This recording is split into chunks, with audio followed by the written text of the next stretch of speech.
Indianapolis. With the 2019 NFL Scouting Combine underway, there will be a lot of focus in the coming days on which players run the fastest 40-yard dashes. Of course, running a blazing 40 at the Combine guarantees nothing for NFL success. Consider the case of wide receiver John Ross, whom the Bengals are now looking to trade.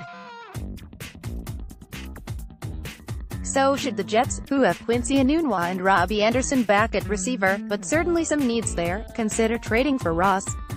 He did, after all, run the fastest 40 time in Combine history, 4.22 seconds in 2017.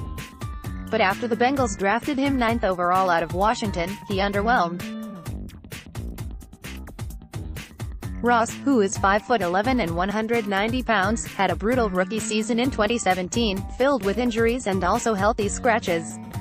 He played in just 3 games and had 1 touch all season, a rush for 12 yards. In 2018, Ross had 21 catches for 210 yards and 7 touchdowns. So at least he showed the ability to do something at the NFL level. But it's a major red flag that the Bengals are considering trading a first-round draft pick and the No. 9 overall pick, no less, after just 2 seasons. Maybe the Jets should just wait for the Bengals to release Ross?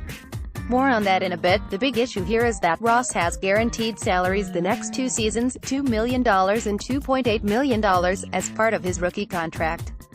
So the Bengals can't really cut him, unless they want to absorb a significant salary cap hit, which is obviously why they want to trade him.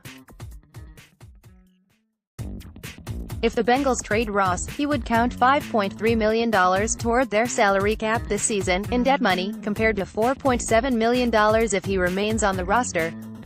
But if they cut him, he would count $10.1 million toward the Bengals' 2019 cap in dead money, surely an untenable situation for them, because his rookie contract has fully guaranteed salaries throughout the deal's 4 years.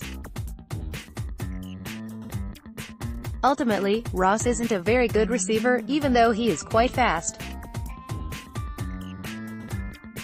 Remember, the Jets already have a deep threat burner receiver, Anderson, so it really wouldn't make sense for the Jets to trade for Ross, even though the Bengals are obviously trying to establish some kind of trade market for him, and even though Ross' salaries the next 2 seasons aren't exactly massive but are fully guaranteed. Everything to know about 2019 NFL Scouting Combine. If Jets need a number 1 receiver to go with Enunwa and Anderson, Ross wouldn't fill that role. If the Bengals released Ross, which seems unlikely, given the salary cap ramifications, then, sure, the Jets could look into him. But otherwise, the move would probably be foolish, unless the Bengals are willing to give Ross away for next to nothing in likely conditional draft pick compensation.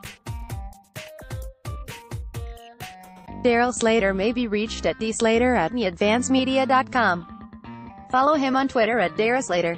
Find NJ.com Jets on Facebook.